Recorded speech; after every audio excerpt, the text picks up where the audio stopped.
Hey there, mystery lovers and aspiring writers. Welcome to The Murder School, your weekly dose of killer writing tips and tricks. I'm your host, Jackie Sharp, and no, I'm not here to teach you how to get away with murder in real life. We'll leave that to the experts.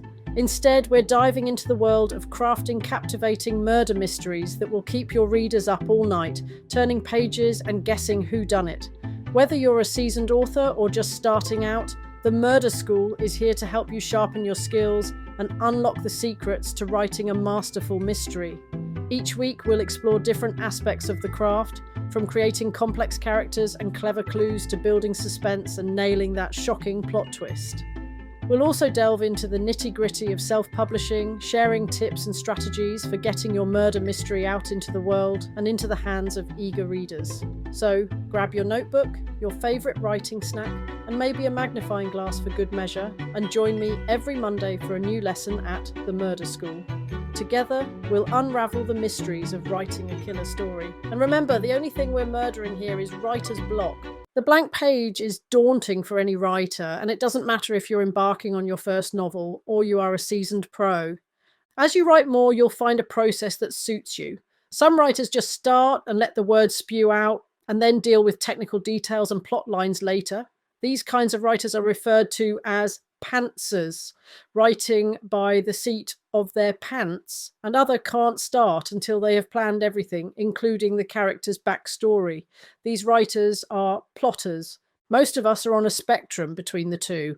I start with an idea, I flesh it out, I have an idea of where the story is going, and then I edit, tweak, and adjust as I go. Whatever your preferred process, at some point you'll need to make sure your story is moving along and keeping readers engaged. So today, let's talk about scene structure and how understanding the technical aspects of scene writing can help your process without killing off your creative flow. Every scene should have a clear purpose or goal that advances the plot or develops the characters. Before you start writing, ask yourself, what needs to happen in this scene? What do the characters want to achieve? Starting with a clear goal in mind will help you structure the scene in a way that feels purposeful and engaging. Conflict is the engine that drives your story forward.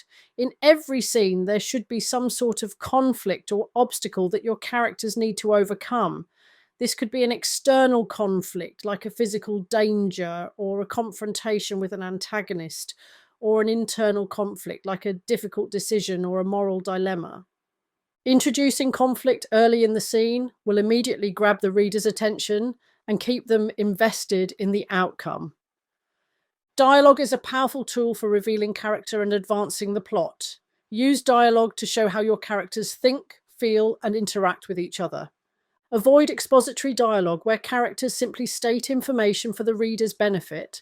Instead, let the conversation flow naturally with subtext, tension, and emotion.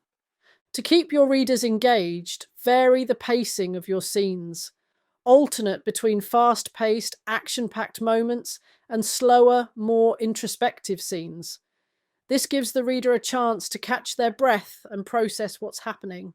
Within a scene, you can also vary the pacing by using short, punchy sentences for high-tension moments and longer, more descriptive passages for quieter, more reflective beats.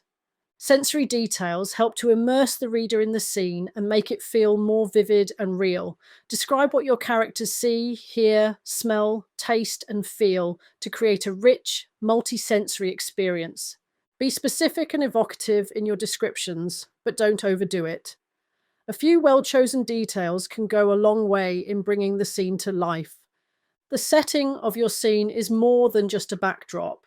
It can be a character in its own right.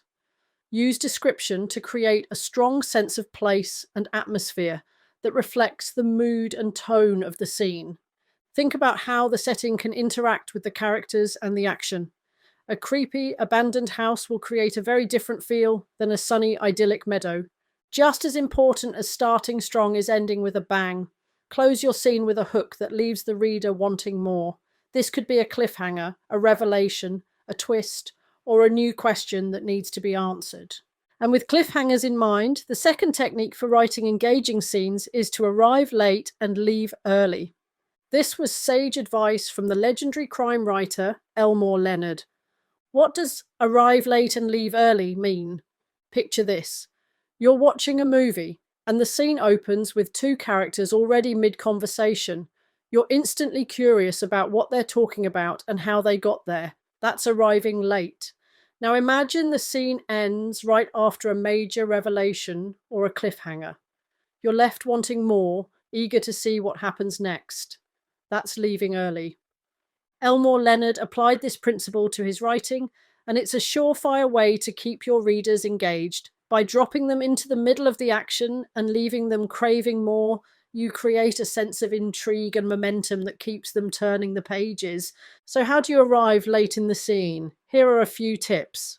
Don't bore your readers with unnecessary pleasantries or mundane details. Jump straight into the meat of the scene. Begin your scene with a disagreement, a challenge, or a problem that needs solving. This immediately grabs the reader's attention. Use dialogue because it's a great way to quickly establish the context and the stakes of the scene. Plus, it's more engaging than lengthy descriptions.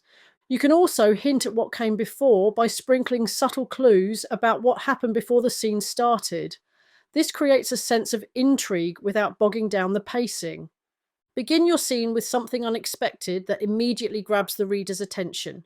For example, she walked into the room and threw the gun on the table. Engage your reader's senses by describing what the characters see, hear, smell, taste, or feel. This helps to quickly immerse the reader in the scene. You need to make it clear to your readers what's at risk for the characters right from the start.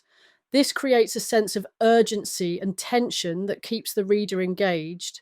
Now that you've got your readers hooked, how do you keep them wanting more? Here's how. End on a cliffhanger. Leave your scene at a point of high tension or uncertainty. This creates a sense of anticipation that compels readers to keep going. Don't tie up every loose end. Leaving a few mysteries unsolved will keep your readers curious and engaged.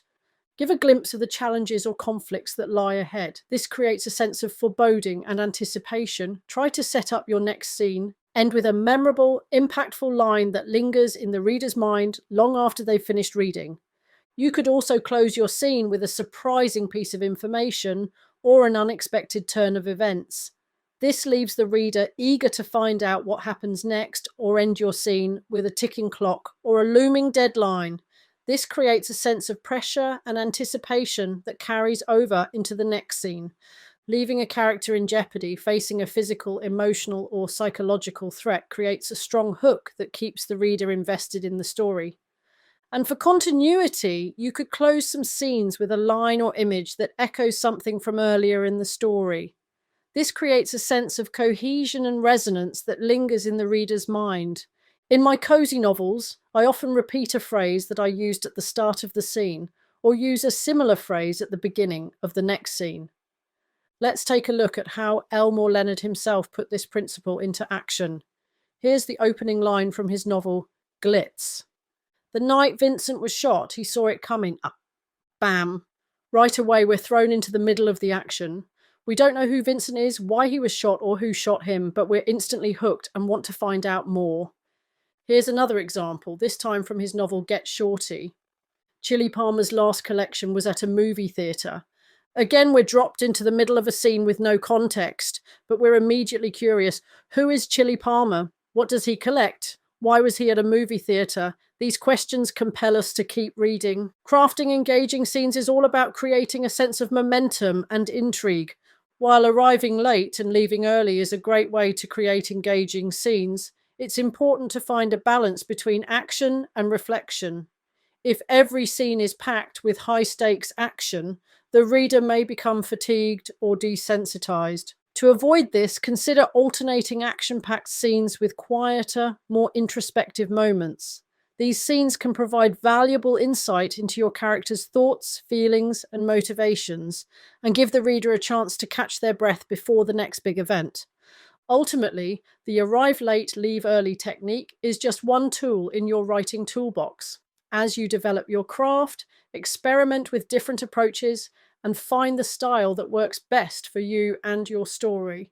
Some scenes may benefit from a slower, more gradual build-up, while others may require a more abrupt, in-your-face opening.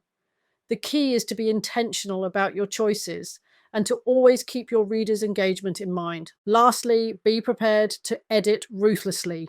Cut any extraneous details, dialogue, or description that doesn't serve the goals of the scene. Keep the pacing tight and the focus clear. Every word should earn its place on the page, and every scene should do a job and be there to move the story forward. So go forth and craft some killer scenes, writers, and I'll be back next Monday. All right, my fellow mystery mavens, that's a wrap on today's episode of The Murder School. I hope you've picked up some valuable tips and tricks for crafting your own killer stories. Remember, the key to writing a gripping murder mystery is to keep your readers guessing until the very end. Before we close the book on this episode, I want to remind you to subscribe to the podcast so you never miss a lesson.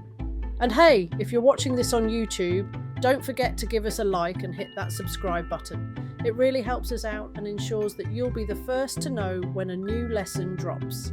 Until next time, keep writing, keep reading, and keep 'em guessing.